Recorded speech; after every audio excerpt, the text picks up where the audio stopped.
Good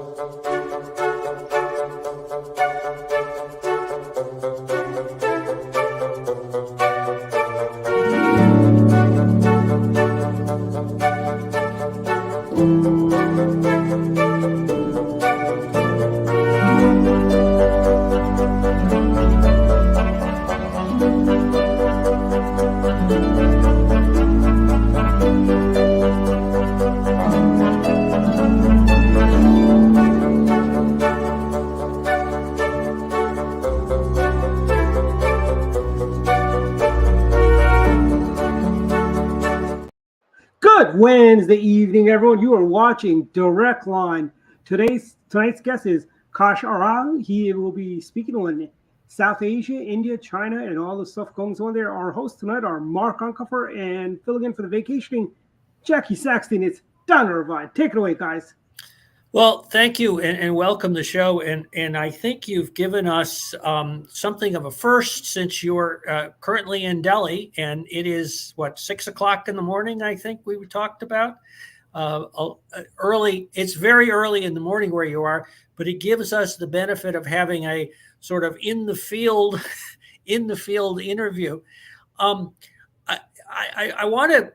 We have so many issues to talk about, and you've been involved in foreign policy for for a number of years. And could you kind of just elaborate on where you see the U.S. policy towards Asia going now? And can you kind of elaborate on the kind of free and open Indo-China, Indo-Pacific initiative that many of the countries in the region have been pursuing? No, thanks again. Good morning. I think good to be with you guys. Afraid I'm in Delhi, and with the weather, I've got a case of sniffles, so I'm more stuffy than usual, so bear with me. The Indo-Pacific, free and open Indo-Pacific, is an initiative that actually the United States borrowed from Abe, Prime Minister Abe. He's the one who first used it. The provenance is kind of depends who you ask, whether he first said it in 2016, 17 in addressing the Indian Parliament, or mentioned it first in Kenya and some issue. But nonetheless, he talked about it, and I think in the Trump administration, Pottinger and others, we were lucky to sort of adapt it and say, hey, let's just go with this word free and open. And a little bit like the Bible or the Old Testament, the Torah, it is open to interpretation. What is free and what is open? I say, in my mind, that we're talking about free societies and open markets. You can switch it around whatever you want. It's a kind of an interesting new term to not entirely substitute, but complement, and to some degree a synonym for free world. In some ways, you can say free world or free Indo-Pacific.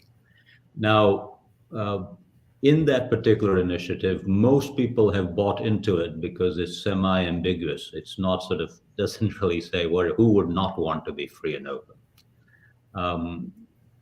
We have free and open Indo-Pacific strategies. It is largely driven by the Quad countries. So yes, the ASEAN countries have sort of adapted it and used their own free and open Indo-Pacific strategies, the 10 Southeast Asian countries. But the drivers are these 4 so-called Quad countries, just United States, Japan, Australia, India. And to some degree, India was critical to making Quad happen. So people would say, what's the strength of the Quad? India. What's the weakness of the Quad? India. But India, which doesn't historically has been sort of somewhat allergic to alliances and associations and groupings, not of its own creation. So the big deal was for having India in the Quad. At the moment, Quad defines itself more by what it is not than what it is. It's sort of first thing, thou doth protest too much. They'll say, oh, we're not a military alliance. We're not a security alliance. We do good stuff like, basically USAID stuff. We coordinate on humanitarian assistance. We coordinate on vaccine deliveries. We do this kind of stuff. But the driver, obviously, for Quad is a rising China, an expansionist China, hegemonic China, of everybody saying, hey, how can we, collectively address this issue? Now, one more thing in the US, then I'll go back to you so we can do more specific. I think the United States, when you ask me what our strategy towards Indo-Pacific is, it is heavily military at the moment. So we're sort of on a very strong and a very, I think, good trajectory of strengthening military alliances with several key countries. So we obviously have it with Japan, we have it with South Korea, we have it with Australia, we have it now with India. We have gone forward, and every time the question comes up, President Biden says, yep, if China invaded Taiwan, we'll be there. We have re-upped our mutual defense treaty and stronger with Philippines. We've signed another one with Papua New Guinea.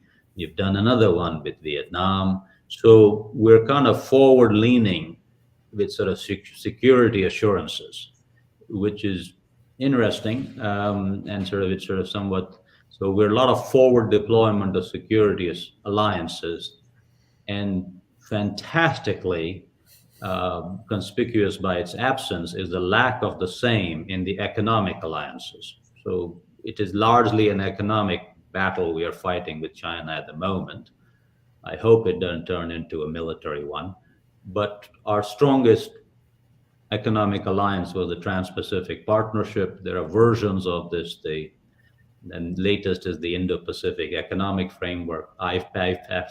But they're all toothless and impotent to the degree that they need to be, and in contrast with the very strong military alliance. One more point of the military alliances. A lot of folks, when we are doing NATO, by far, NATO is probably the strongest and the most remarkable military alliance preserving security and peace ever in history. So when people talk about the greatest sort of time of prosperity and peace since World War II to now, a large measure was because of NATO. And that's a collective security arrangement. And I think rightly we say, hey, the Europeans are not, pulling their own weight at 2%. 2% needs to go back to probably 3%. Even 2% is passé for GDP. But in direct contrast, we don't have a collective security arrangement in the Indo-Pacific. There, we have a series of bilateral ones. So there, literally, the backstop for security is just United States. If South Korea gets attacked, we're going to provide a security assurance. If Japan does, we have security. If something happens to the Philippines, we're going to. So we have another thing is to start talking about collective security arrangements in the Indo-Pacific. I've suggested something like an IPTO, Indo-Pacific Treaty Organization, largely because it's better for everybody involved. If there is collective security, then they need to have more skin in the game, and we need to be more resilient. So that's the long and short of it. Back to you. That's a great way of kind of setting up the discussion, particularly the transition of how the notion of economic arrangement and cultural or values-driven arrangement may fall short. I mean, one of the countries that has been suggested as being the sort of first country or prime country to step up militarily has been Japan. So, for example, there have been discussions to add Japan to the Five Eyes arrangements and look for other ways of incorporating them more robustly within security arrangements. Is that a fair analysis? And if so, what's the strategy to be able to make a stronger military arrangement with Japan? Well, I think you said it. So we already are remarkably strong, and our sort of trajectory of U.S.-Japan relationships are, headed in a way which they never did, even after the war. So, and they're growing leaps and bounds. And I would like to think I have a sort of minor role in play. At least it's very rewarding to do so whenever you engage with those guys. So Japan is already so two more important things. Well, one, both Abe and now Kishida. I mean, he's an unusual prime minister, but on these matters, he has sort of carried on Abe's legacy. So getting into over 2% GDP on defense, done. Moving from just purely a defensive to a counter-strike ability, again, done.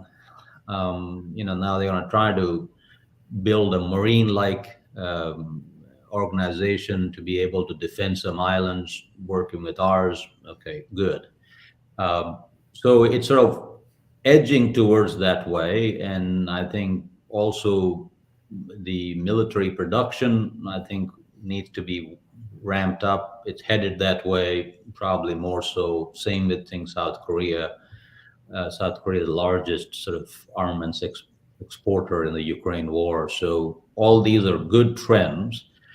Specifically on intelligence sharing, it's headed the same way as you mentioned on Five Eyes. We've actually held meetings, Five Eyes plus one, Five Eyes plus two in the Indo-Pacific.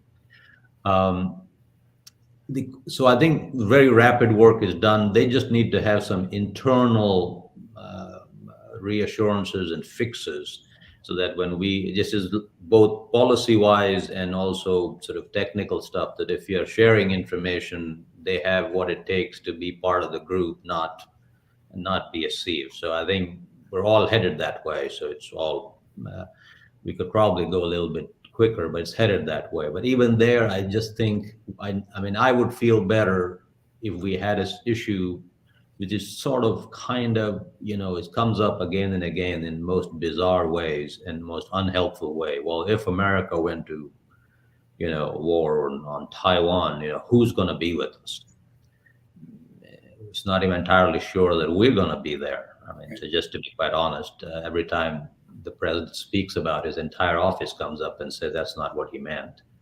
But it's sort of implied. I would feel better if that was more sort of organized and institutionalized. So if something happened, what we've learned in Ukraine, that there need to be logistics issues, resilience issues, armaments issues, intel issues, basing issues, all that kind of stuff. So headed in that way. We'll see.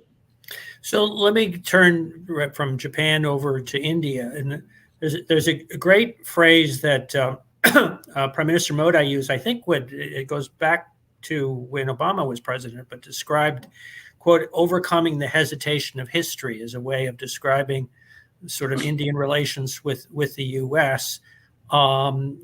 We didn't touch on it, but certainly there are strains on economic issues, on trade issues. There's been a decline in foreign direct investment, sort of the one set of issues that has been an impediment to stronger ties with India. And then more recently, there have been the allegations that Indian intelligence was involved in assassination plots here in the United States, and I guess it also in Canada, but I think America is more focused on here.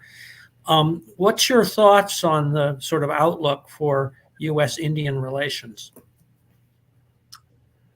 U.S.-India relationship is increasingly an alliance with a lowercase a, as opposed to a sort of, a treaty alliance with a uppercase a. And that's, and it's largely driven, again, with several trends, but largely rise of China once more.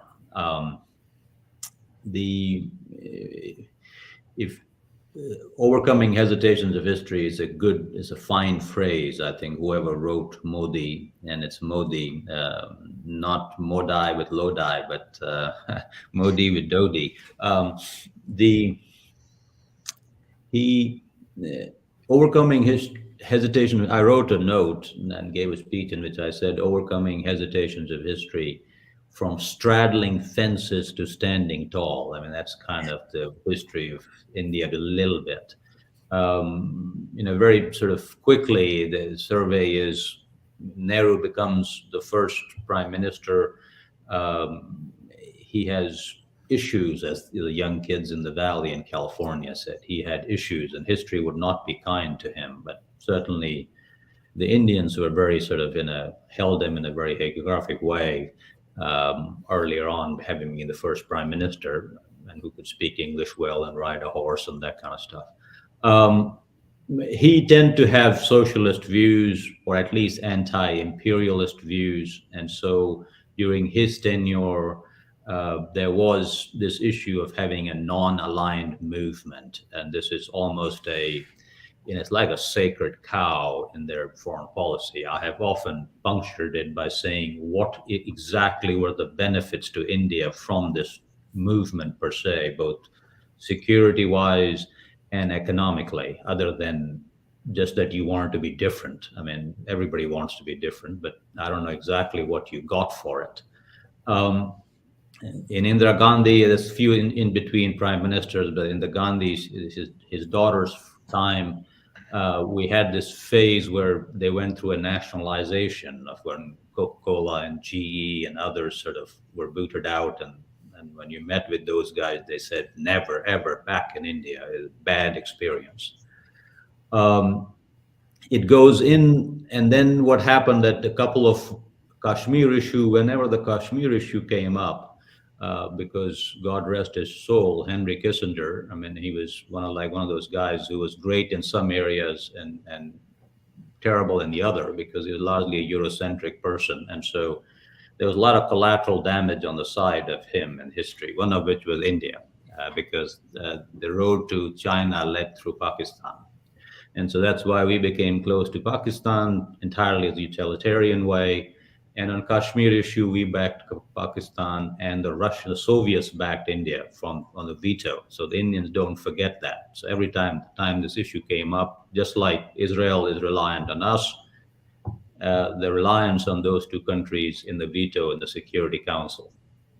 All that sort of changed a little bit with some economic liberalism under a guy named Narasimha Rao, and then Manmohan Singh, the two predecessors of Modi. But the main time where our interest aligned was in Afghanistan. That was the first time that our interest aligned, because both of us were sort of anti-Talib, anti-Al-Qaeda, both of us were supporting Northern alliances.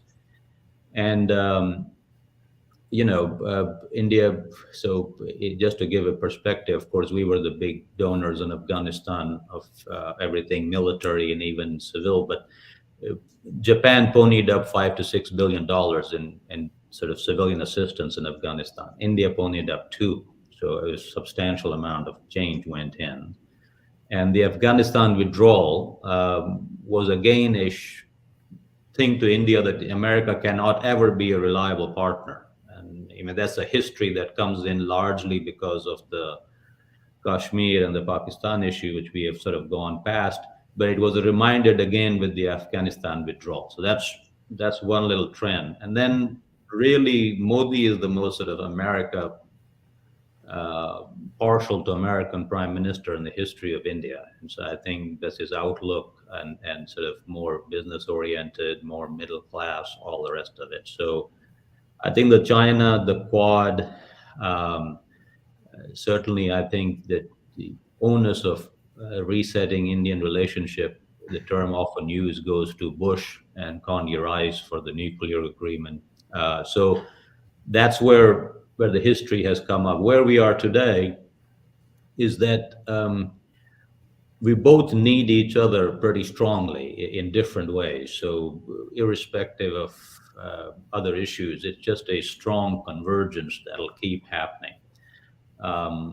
India needs its ability to be a great leader on the world stage, its ability to be a great tech leader, to be a defense manufacturing producer of note, its ability to dominate Indian Ocean in naval, its ability, all those things are better served with a stronger partnership with America than not.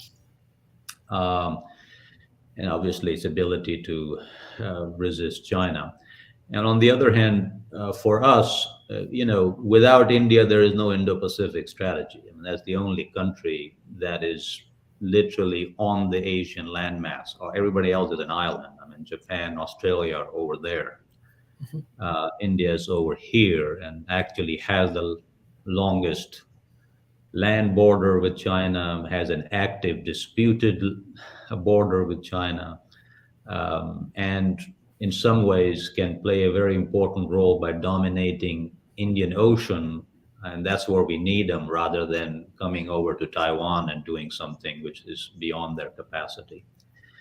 And so just let me frame of this. We can go on and on, but just a quick thoughts on it. I think so for India, one has to now realize, and the role it will play is that from being a non-aligned, it's going to become a sort of an arbitrage. And it'll basically say, I want to lead the global South. I'm a South leader. I see myself as a South leader. And to the North, it'll say, hey, if you want to talk to the South, go through me. I will be a good interlocutor for you in the global South. In the global South, it'll say, hey, I'll be a good interlocutor for you to the global North. I think that's the kind of the new point it'll play in the new sort of version of non-aligned movement. And it's fine. It helps us. I think it's good. My point to Indians always, whatever you want to be, you'll be better at it with a strategic partnership with us than without. Even trying to lead global South, you never ever have a chance in heck competing with China for the leadership of global South. The only thing you can say is that I am a stronger partner for America and for G7. That's what gets you some distinguishing marks with China. And for us, I think we have both. It was there, but certainly in the Ukraine and the Israel conflicts, I mean the Gaza conflicts have sort of demonstrated that at least in sort of in narrative terms, we're in a different spot than where the global South is. And so we got, I mean, all the good work with USAID and MCC and this and that and the WHO and the health and education, all that stuff really comes to naught on both these issues. I mean, both in where the South is on Ukraine and on Gaza. So we got a lot of work to do. I think India can be a pretty important conduit there.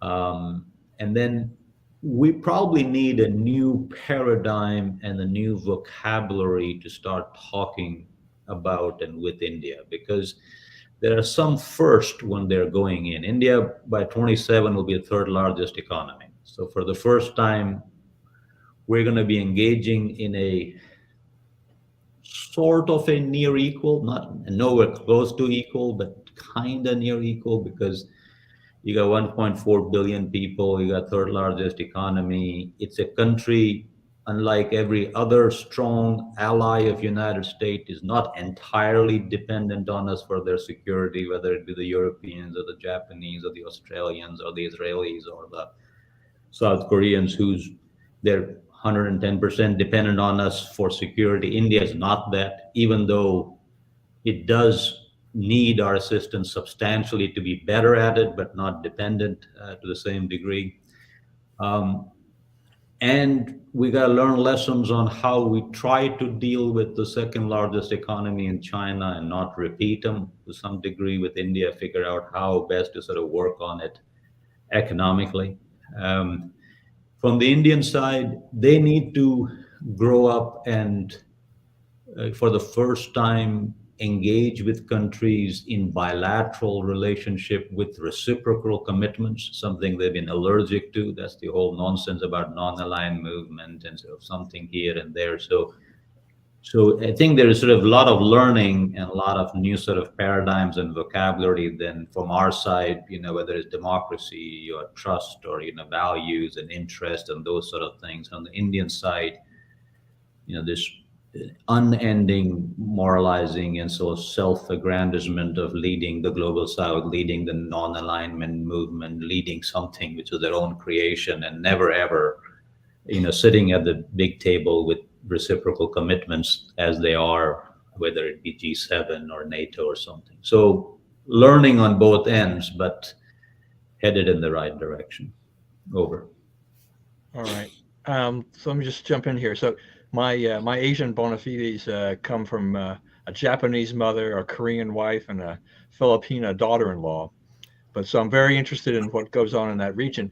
I've been curious more about what's been going on in mainland China, with the crackdown on the Alibabas and the internet companies, the kind of the implosion of their real estate. That's been a big problem. I've never been very confident at all that any economic numbers that China reports are really close to really what's going on there. I get that. I don't see that we have transparency there. We have to rely on what they report. But what's going on in China? What is Xi trying to do there? And then we have an election coming up in Taiwan. What happens as a result of that election? I don't know if you have an idea of who's likely to win in Taiwan, but will that change any of the dynamics between the two? Will China still look at, we want that territory back? Right. So, good questions. I would first up say that I won't consider myself a China expert, but I am a person of free with opinions. So I'll share with mine, but I don't think people shouldn't consider me by any means a China expert. I've always sort of found that, when we deal with China, we tend to both overemphasize, over-exaggerate things, and underemphasize, under-exaggerate. It depends on issues. Someday we make too much of it. Other times we don't make enough of it, of Chinese threat and Chinese ability. I think on the econ side, I certainly share sentiments similar to yours, as implied in your question. The Chinese economic miracle, which I think one of my profession, the economists, have been absolutely abysmally poor at describing or analyzing or suggesting. It's just a remarkable gap in the entire. They have long lectures on how corporations have been bad for the world. They have no comparable analysis on how China's sort of state capitalism, what has been the sort of the welfare lost globally because of that. And now increasingly domestically, to answer your question, because of that. So there are two sort of important themes. First, it is a phenomenal country. I think we have never seen, even in our heyday, just before the first war and in between the two wars, their ability to manufacture stuff, it has been astounding. I think that should be well regarded.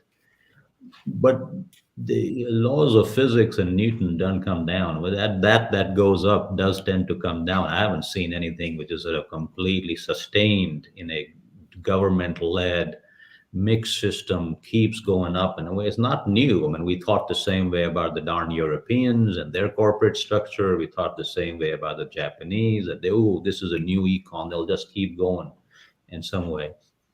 And so with that saying, that's all sort of diktat and useless. I think the key point is, whatever the strength of Chinese economy was, it took two substantial hits, and whatever the strength of Chinese economy was, with the government subsidies and the government alliance, we certainly aided it, certainly through Belt and Road and through global posture and all the rest of it, took two very substantial hits. I think the biggest substantial hit was COVID shutdown, lockdown. The arbitrariness of that was beyond abysmal, and it has a great analogy and a sort of metaphor for things that Western experts say. Early part of COVID, there wasn't a country better than China dealing with COVID. It was asinine how people were fawning over each other and saying, this is the place that's got it right because they could do lockdowns better than us. And then at the end of the day, after 2 years, the effect has been, they haven't recovered from it. The second part is that The thing that made China somewhat well is sort of Deng Xiaoping's idea of being, more pragmatic and less authoritative. That's all. These are all question of degrees. There are not any absolutes here. And so allowing some of the private sector, going an idea where the big guy does rotate out, all those stuff. Now Xi has changed it. And I think in changing it, his priority, whenever you are an authoritarian dictator person, is their own personal security and personal control, not so much whether, it's a secondary matter that how the country and the economy does.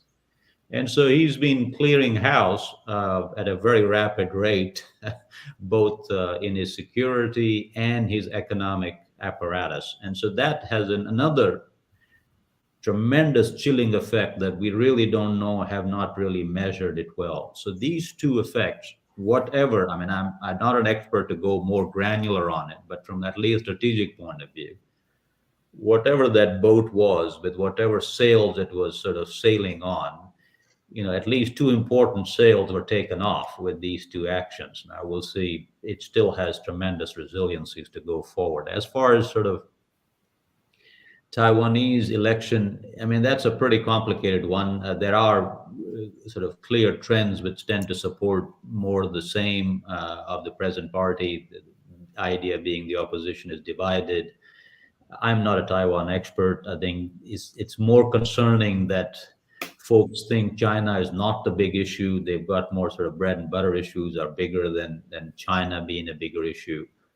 If it flips and it goes to a place that is not, in the same point of sort of not necessarily semi-independence, but certainly autonomy, it'll take the wind out of us, certainly, in how we engage with it. It'd be tough to sort of engage with the government that is, more pro-Chinese than the present one. India is going through that at the very moment with Maldives, where it did flip. And the present ruler of Maldives said, Indian forces, you get out of Maldives, and I'm the first port of call is China, and that kind of stuff. So it's something one just have to manage. I don't think it's big one way or the other. And it is consistent with our policy. Our policy is not that come hell or high water, China is not going to take Taiwan. I just not take it forcefully, not do it by invasion. But if tomorrow all Taiwanese get up and say we want to be Chinese, I don't know what we would say about it. So we'll see how the election, shapes up and go from there. It looks more likely than not that it'll be more of the same. But if it changes, certainly affects us, and it'd be okay. I think the economic trends that we are doing are the more important ones. The military ones that are affected. So the economy of sort of, creating alternative supply chains for semiconductors, for production, those sort of things need to continue, irrespective of which way Chinese political angles happen in Taiwan. Whether it's pro or anti, we just cannot be that dependent on that island for all those sort of stuff. Now we continue to maintain economic relations depending on whether the government is this way or that way, fine. The military one is, again, that's more dependent on how things pan out. And I think they should be, and they will be. So that's the way to. Well, let's kind of talk more about China, but also how it's impacted the collective relations with other countries in the Pacific and with India. There's a great book Susan Shirk did, Overreach: How China Derailed Its Peaceful Rise. And while the book is good for other reasons, the title really kind of sets up a thesis that one of the consequences of Xi's policies for the last decade has had the effect of an overreach, of a more aggressive China. And again, without talking about the specifics of that, we can talk about the consequence. It has been one of the drivers of what we've already talked about with Japan, the change in Japanese policy. And presumably it's also a driver for within India. But let me ask for your thoughts about that. How has this more aggressive China impacted sort of India's attitude towards its relations? I mean, I think that the idea, if I understand the question right, has an aggressive China turned more people toward the U.S.? Yes, absolutely. I mean, there was absolutely no reason for Chinese to sort of poke a dormant border on the top of the bloody highest peaks. I mean, other than just to poke people. I mean, it was just a completely unnecessary issue for few acres above the tree line. But it absolutely consumed India, and it now has been going on for 4 or 5 years. India banned TikTok the very next day that happened, which we are still working on. So the answer is there for you. I think the more interesting answers are, so India, I think, as a nation has turned that way. Certainly, Modi as a leader is already predisposed to be that way. If the government were to change, there's no likelihood that it would. You may find the other guys be, less determinative, but the country has been turned pretty anti-Chinese and very much pro-America and remarkably very pro-Israel. So, I mean, those are all kind of not so much on the Ukraine side, but on these three things, it's quite fascinating. The country is sort of pretty violently on one end. The fascinating thing is the Vietnam. The darling of all us right now economically, which is the same kind of stuff with China that do with us on the econ side, is the econ darling of everybody. It's an equal opportunity econ. Thailand to some degree, Myanmar to others. I think Papua New Guinea certainly has flipped substantially. So if you had to pick the countries that sort of exhibit A, B, C, India would be exhibit A. I think Philippines would be exhibit B to some degree. Japan and Australia, I already give it so, but certainly Australia with those, how dare you question about an independent review of WHO. So I think, and then that fantastic Chinese phrase that the way you scare the monkey is by, twisting the neck of the chicken, us being the monkey, Australia being the chicken. So I think those sort of things certainly panned out in that particular way. And with the Europeans, I think the bullying of small European countries, whether it be Denmark or Netherlands or I think Sweden, Finland, all of these, and that's a little caveat there for all sort of EU haters among Democrats and Republicans. I think an economic battle with China, the only European entity that can stand toe to toe with us against China is the European Union. No single European country on its own can do it, whether it be UK, Germany, or France. So we have this tendency to be more bilateral, but in the econ battle, it has to be EU. So I think on that end, yes. Not so in Africa. I mean, yes, there has been wolf warrior stuff. There's, but the econ relationship there, I will not make it to be exhibit A for this thesis of this book. Not so in Latin America, not so in Africa, and not that clearly in mainland Mekong countries in ASEAN. You worked at USAID during the Trump administration. I only say I worked with Bonnie Glick, and she's on this group. Fair enough. Fair enough. We think the world of Bonnie as well. But could you kind of elaborate on your thoughts about, because I think you referenced it before, we were sort of more looking at more military responses at the uses of American soft power and how we use that effectively and how we could use it more effectively? Well, first, I think we have to define what our soft power is. I think that there's a debate in this country that our soft power is is the traditional soft power that we provided during the Cold War period, which was extraordinarily effective, and that we provided in the whatever we're going to call the period, end of the Cold War and the rise of the, this competition with China. I think it'd be good to sort of come up with a name of this interregnum, whatever it may be.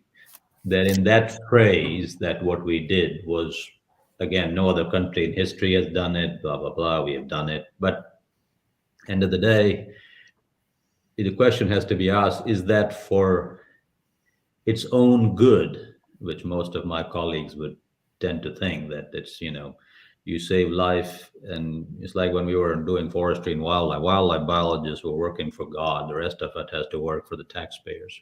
So the question is, so whether development guys are working for God or working for taxpayers.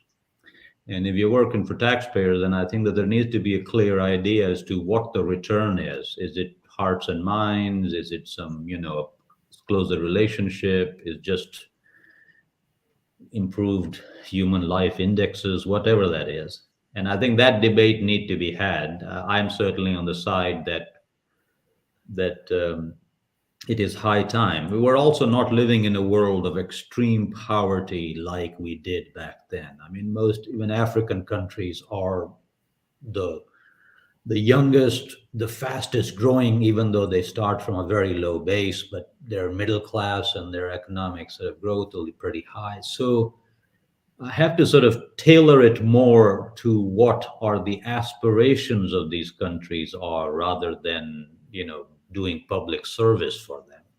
And I think that would be a short way. And so if we aligned our so-called soft power to the aspirations of rising emerging countries, then one has to see what are those things. Are they the same as food security, basic second-grade education, HIV, malaria, all those sort of things? Or there is something more. It doesn't have to be instead of, but certainly with it. And people like with me argue a lot more of it. I mean, that kind of stuff they need to do on their own to some degree. So I think that's because that's what China is providing. China is being able to meet their aspirations better than us. We can argue whether that's in fact or not or whatever, but I think their economic aspirations, we need to be able to meet it. And we need to be able to talk in a way that they understand and they can relate to. That's why we're losing the battle on the Ukraine and the Gaza stuff. And it's very, very doable. I mean, we have extraordinary advantages down that road if we were just to make up our mind, which I think we haven't, and we're far from. And a longer sort of initiative. I mean, just to give you one point so that people know, we already do substantially more than Belt and Road. We just dissipate it. We've got an Exim Bank that spends about, a market cap of about 400 billion. We've got a DFC of 60 plus billion. We've got an MCC. We have a USAID. We have a USTDA. I mean, you put them all together, you're talking about $500 billion chump change that can coordinated way deliverable to those economic aspirations.